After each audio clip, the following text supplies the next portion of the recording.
हे अर्जुन, ये रिश्ते शरीर के जन्म के साथ पैदा होते हैं और शरीर की मृत्यु के साथ मर जाते हैं। इसलिए इन रिश्ते नातों के चक्रव्यूह से बाहर आ जाओ। आत्मा अमर है, इस अमर सत्य को पहचानो। रिश्ते तो बदलते रहते हैं। हे अर्जुन, इसलिए तुम्हें न रिश्तों से मोह करना चाहिए, न रिश्तों के टूटने का शोक करना चाहिए।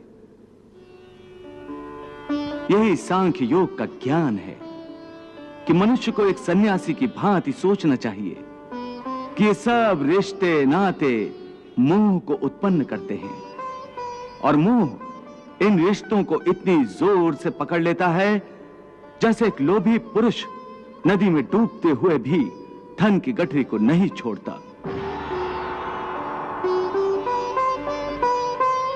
और आखिर में उसी गठरी के बोझ से खुद भी डूब जाता है।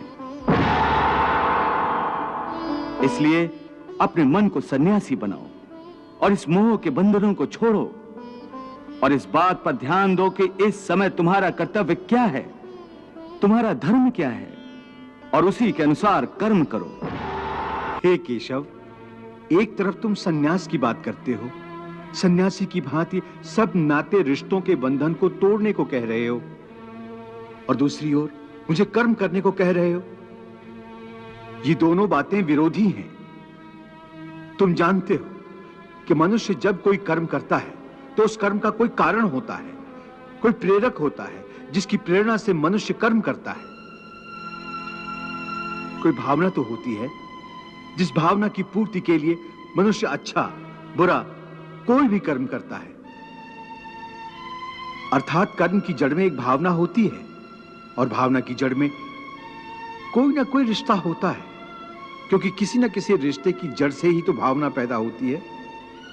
इसलिए यदि मनुष्य सारे रिश्ते तोड़ देगा, अपनी भावना को त्याग देगा, तो फिर वो कर्म किसके लिए करेगा? अपने धर्म के लिए। धर्म के लिए? हाँ, अपने धर्म के लिए। अर्थात धर्म के लिए भावना की आवश्यकता नहीं होती?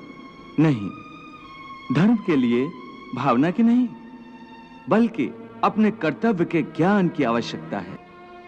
इस बात की आवश्यकता होती है कि मनुष्य समझ ले कि उस परिस्थिति में उसका कर्तव्य क्या है। भावना तो कई बार कर्तव्य के रास्ते में आ जाती है, मनुष्य को कमजोर कर देती है।